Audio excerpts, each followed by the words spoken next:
Assalamualaikum warahmatullahi wabarakatuh. Saudara mahasiswa yang baik hatinya, selamat berjumpa. Saat ini Anda sedang mengikuti video program penuntun materi, teori, dan praktik pembelajaran berbasis TIK. Program video ini dimaksudkan untuk membantu Anda menguasai teori dan praktik pembelajaran TIK. Video ini diperuntukkan untuk mahasiswa Fakultas Tarbiyah dan Ilmu Keguruan IAIN Pekalongan. Mata kuliah yang dibahas adalah Teknologi Pendidikan dengan kode 2018. Adapun materi yang dibahas adalah teori dan praktik pembelajaran berbasis TIK. Saudara mahasiswa, salah satu teori yang harus dikuasai dalam praktik pembelajaran berbasis TIK adalah teori keterampilan dasar mengajar dan penguasaan teknologi informasi dan komunikasi.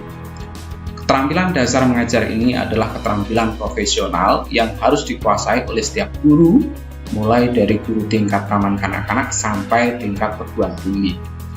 Ada keterampilan dasar mengajar yang harus dimiliki oleh setiap guru, antara lain keterampilan bertanya, memberi penguatan, mengadakan variasi, menjelaskan, membuka dan menutup pembelajaran, memimpin diskusi kelompok kecil, mengelola kelas, mengajar kelompok kecil dan perorangan. Kemudian, penguasaan TIK oleh guru dan dosen ini dimaksudkan agar dapat dikembangkan materi-materi pembelajaran berbasis TIK dan dimanfaatkannya TIK sebagai media pembelajaran oleh guru maupun dosen. Materi yang akan difokuskan dalam video ini adalah teori dan langkah-langkah pembelajaran berbasis TIK dengan memperhatikan keterampilan dasar mengajar yang dimaksud tersebut. Pembelajaran berbasis TIK adalah upaya memanfaatkan kemajuan TIK untuk mendukung proses pembelajaran, sehingga pembelajaran lebih efektif dan efisien. Jadi TIK berperan sebagai alat bantu, bukan sebagai subjek utama. TIK yang dimaksud dalam pembelajaran TIK ini mencakup semua teknologi yang dapat digunakan untuk menyimpan, mengolah, menampilkan, dan menyampaikan informasi dalam proses komunikasi. Yang termasuk teknologi ini adalah yang pertama teknologi komputer, baik perangkat keras, hardware, maupun perangkat lunaknya, software pendukungnya. Yang kedua, yang termasuk TIK adalah teknologi multimedia, seperti kamera digital, kamera video, player suara, player video, dan lain-lain. Yang ketiga, teknologi komunikasi seperti telepon, telepon selular, dan fax email. Yang terakhir adalah teknologi jaringan komputer, baik perangkat keras seperti LAN, internet, wifi, dan lain-lain, maupun perangkat lunak pendukungnya seperti aplikasi jaringan, seperti web, email, dan lain-lain. Perkembangan TIK memungkinkan pemanfaatan fungsi berbagai media pembelajaran dengan menggunakan satu alat yang disebut multimedia, yang mampu menyampaikan informasi dan materi pembelajaran dalam bentuk teks, gambar, suara, animasi, film, bahkan interaksi. Saudara mahasiswa, berdasarkan kegunaan dan cara pemakaiannya, multimedia pembelajaran dapat dikelompokkan menjadi dua, yakni multimedia presentasi dan multimedia belajar mandiri. Yang pertama, multimedia presentasi pembelajaran. Multimedia pembelajaran yang dimaksud adalah multimedia pembelajaran yang tidak dapat digunakan untuk belajar secara mandiri oleh siswa atau mahasiswa, melainkan digunakan oleh dosen atau guru untuk membantu penyampaian materi pembelajaran di kelas. Bentuknya dapat berupa slide PowerPoint yang dilengkapi suara, animasi, video, namun tidak memungkinkan terjadinya interaksi dengan siswa atau mahasiswa karena disajikan oleh guru atau dosen. Yang kedua, multimedia pembelajaran mandiri. Multimedia yang ini berupa software pembelajaran yang dapat digunakan oleh siswa atau mahasiswa untuk belajar secara mandiri tanpa bantuan atau kehadiran guru dan dosen. Biasanya, multimedia yang ini selain menyajikan materi pembelajaran dalam berbagai bentuk, juga memungkinkan pembelajar untuk berinteraksi, misalnya melakukan navigasi ke berbagai atau aktivitas belajar, seperti membaca, menjawab pertanyaan, mengerjakan soal, mencoba dan menjalankan simulasi, bahkan melakukan pemecahan masalah. TIK memiliki kelebihan untuk mendukung proses pembelajaran antara lain yang pertama meningkatkan kualitas pembelajaran, yang kedua memperluas akses terhadap pendidikan dan pembelajaran, yang ketiga mengurangi biaya pendidikan, yang keempat menjawab keharusan berpartisipasi dalam TIK, dan yang kelima mengembangkan keterampilan TIK yang diperlukan siswa ketika bekerja dalam kehidupan sehari-harinya nanti. Saudara mahasiswa, strategi pemanfaatan TIK di dalam pembelajaran ini mencakup ada 4. Yang pertama, TIK sebagai alat bantu atau media pembelajaran. Yang kedua, TIK sebagai sarana atau tempat belajar. Yang ketiga, TIK sebagai sumber belajar. Dan yang terakhir, TIK sebagai sarana peningkatan profesionalisme. TIK sebagai alat bantu atau media pembelajaran dimaksudkan untuk memberikan beberapa keuntungan, antara lain untuk memvisualisasikan konsep-konsep abstrak, mempermudah memahami materi-materi yang sulit, mensimulasikan proses-proses yang sulit dilakukan secara manual, menampilkan materi pembelajaran dalam berbagai format, sehingga menjadi lebih menarik dan up-to-date dari berbagai sumber.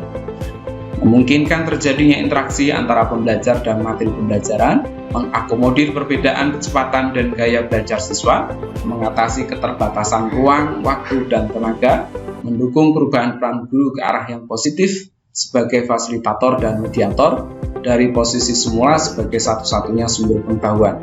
Terakhir, meningkatnya keterampilan individu penggunanya. Yang kedua, TIK sebagai sarana atau tempat belajar. Di masa pandemi COVID seperti ini, mulai dari tingkat pendidikan dasar sampai dengan perguruan tinggi di Indonesia, tentu sudah mulai menggunakan e-learning sebagai komponen pendukung kegiatan belajar mengajar di kelasnya.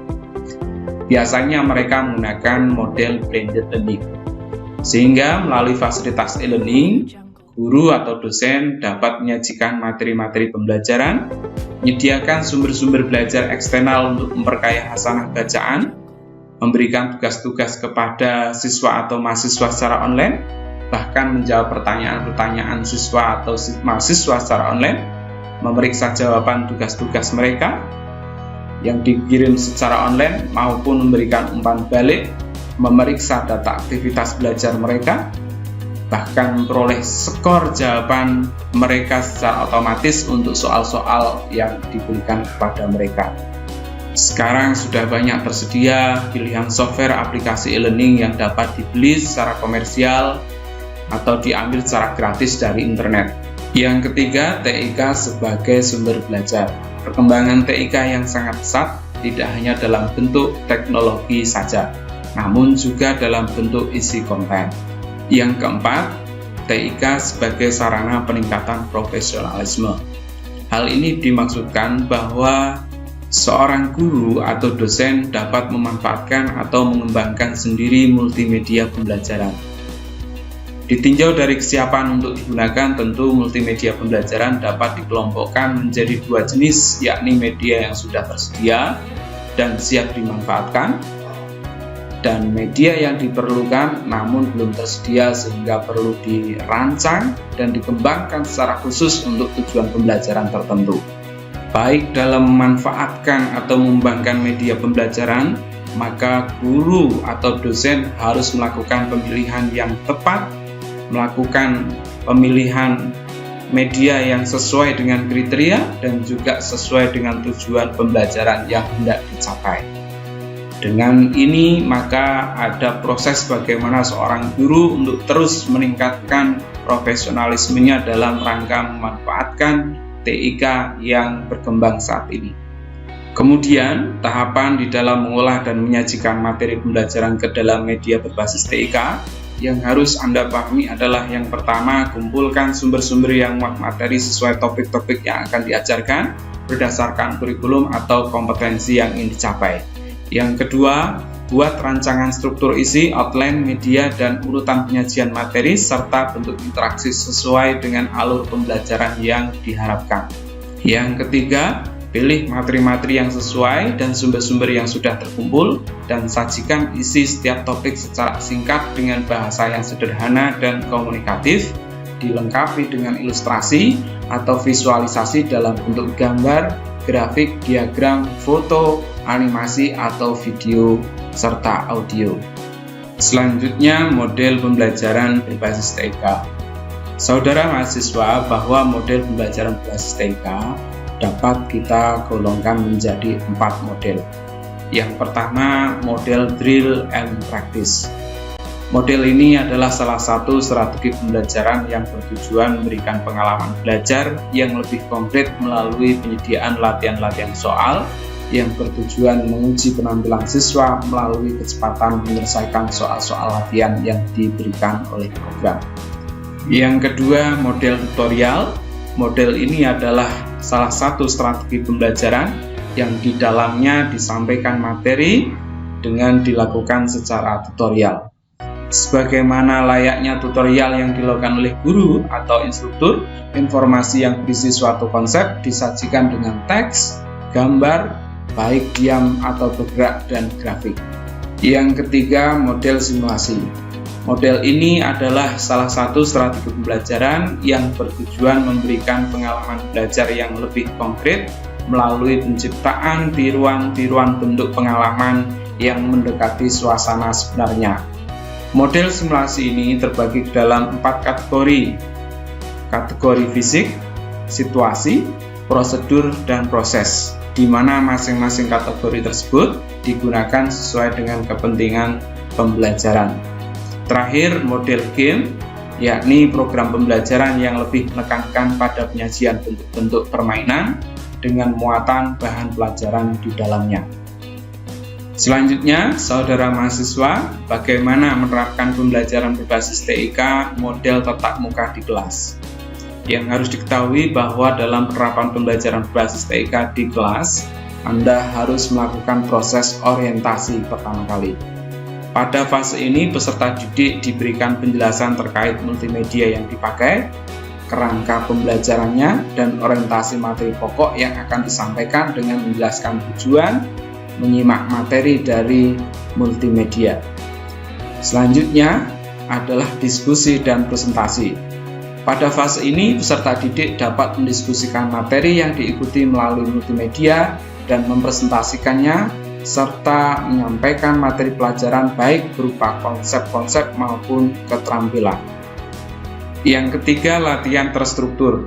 Pada fase ini, peserta didik untuk melakukan latihan-latihan, dan peran pendidik adalah memberikan umpan balik terhadap respon peserta didik dan memberikan penguasaan terhadap respon peserta didik yang benar, serta mengoreksi tanggapan peserta didik yang salah.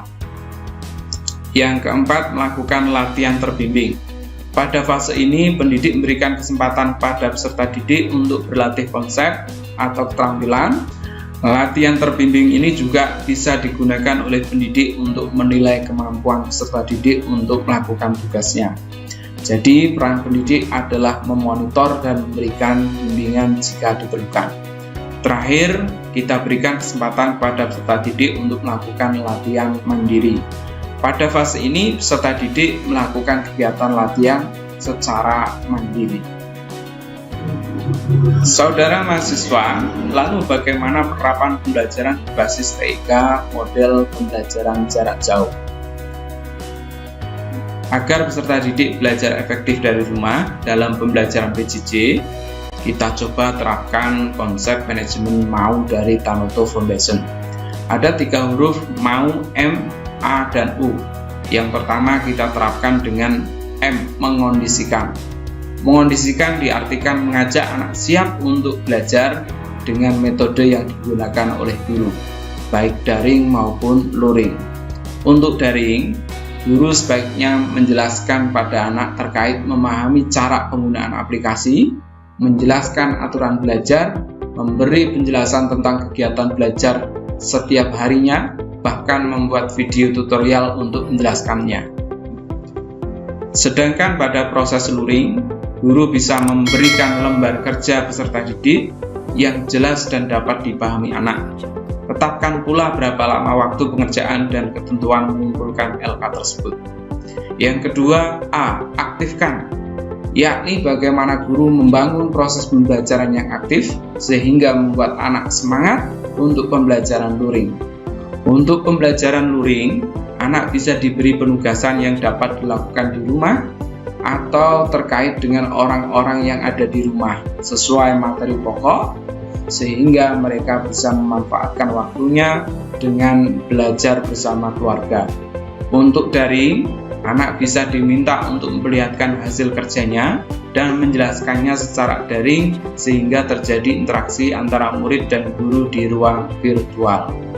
Yang terakhir adalah umpan balik, yakni guru memberikan lembar refleksi yang harus diisi oleh anak berupa apa materi yang menurutnya sulit dan kesulitan apa yang mereka hadapi.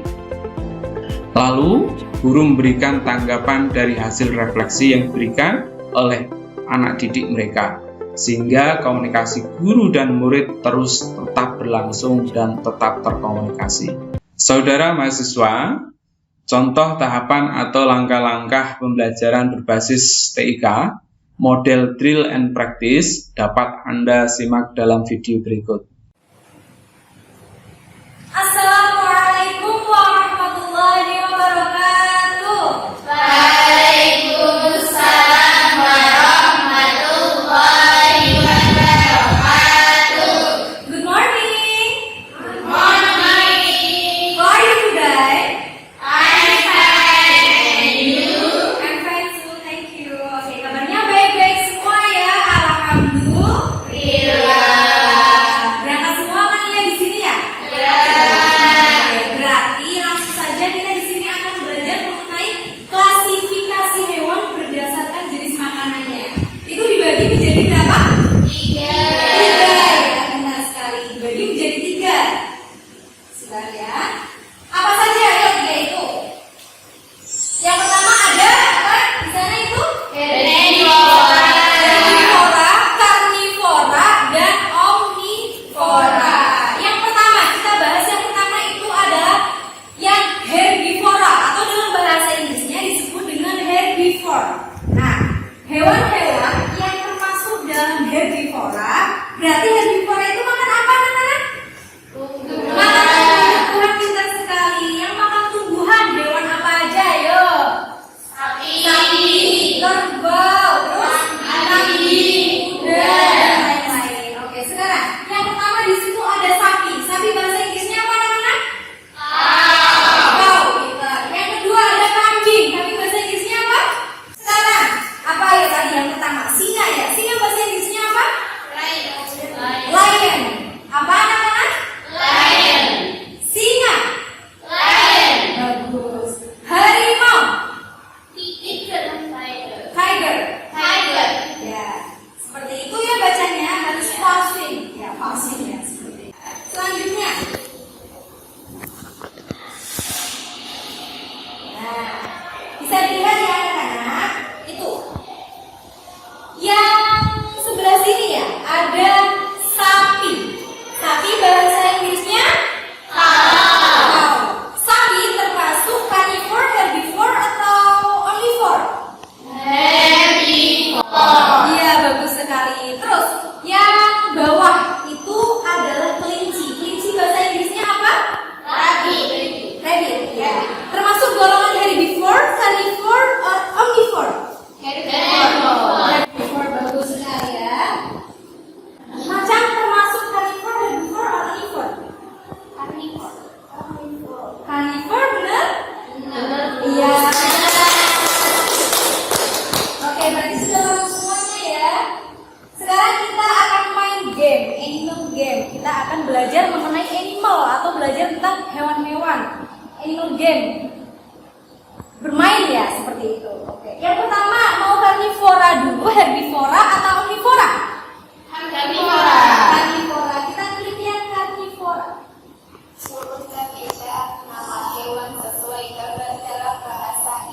Dengar kan? Itu gambar apa anak-anak? Gambar macan. Macan itu bahasa Inggrisnya apa? Tiger itu diawali dengan huruf T ya. T. Setelah T apa? Ada lagi. I'm the king of the jungle. I like to eat meat. Who am I? Siapa yang tahu artinya? Udah tahu ya? Silakan. Jawabannya apa? Lion. Lion. Ya. Coba bener apa enggak? Jeng-jeng. Bener lagi. Kalian bisa bener ya? Iya dong. Oke. Nilainya berapa ini? Your score? 100. Oke. Sekian ya pertemuan hari ini. Jadi bisa kita simpulkan bahwa klasifikasi hewan itu ada 3. yang pertama ada Herbivora. karnivora, yang kedua Herbivora. herbivora, yang ketiga omnivora. Contoh hewan omnivora? Ayam. Contoh herbivora? Kelinci. Iya, bagus sekali. Jangan lupa di rumah dihafalkan 10 kosakata. 10 yang herbivora, 10 karnivora, dan 5 omnivora. Ya, nggak apa-apa ya. Apa mau dikurangi? Dikurangi. Ya udah, dihafalkan 3-3 aja ya. 3-3 aja bisa. Yang penting kalian bisa. Oke. Selanjutnya kita akhiri aja ya pertemuan kali ini ya dengan bacaan hamdalah. Ayo.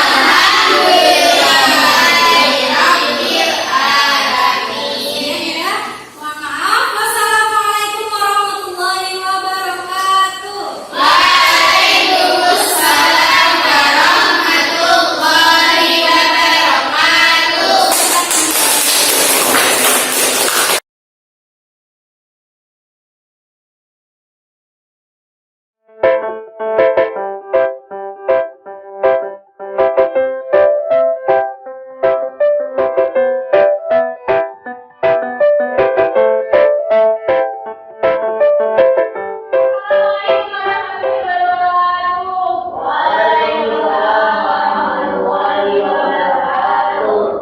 Apa kabar semuanya? Baik, Bu. Sebelum memulai pelajaran hari ini, gua akan absen dulu kalian.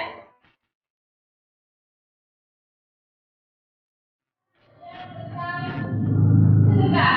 Ada yang tahu sedekah itu apa? Memberi. Memberi ke siapa? Orang. Makhluk hidup. Berarti hewan bisa?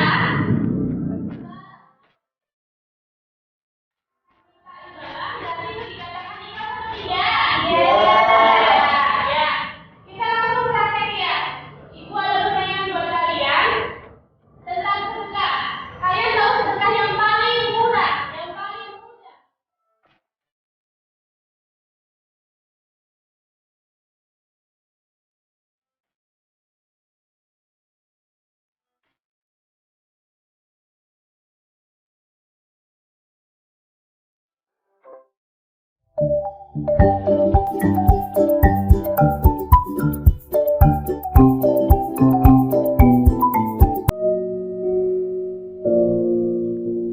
Sesungguhnya lebih baik memberi daripada meminta.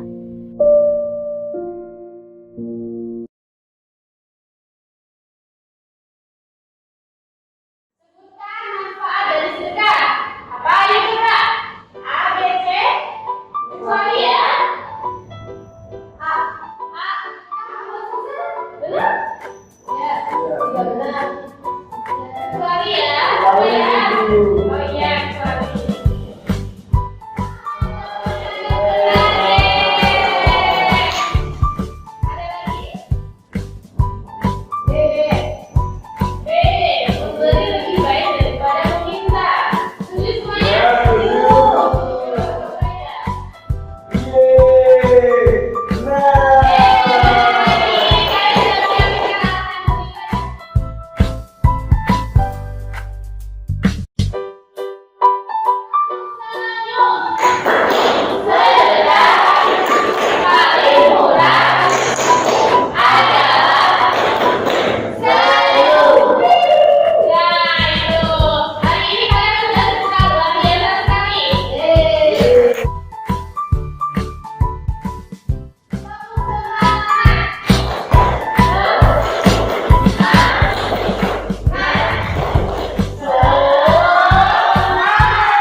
Saudara mahasiswa, demikian pembahasan terkait teori dan praktik pembelajaran berbasis TIK. Bila Anda belum paham semua materi yang dibahas, silakan Anda putar kembali video ini dan simak lebih seksama. Bila Anda masih belum paham juga, silakan hubungi saya baik melalui WA maupun telepon di nomor 085640070931. Semoga pembahasan ini bermanfaat. Selamat belajar dan sukses buat Anda semua. Burung Irian, burung cendrawasih. Cukup sekian dan terima kasih. Wassalamualaikum warahmatullahi wabarakatuh.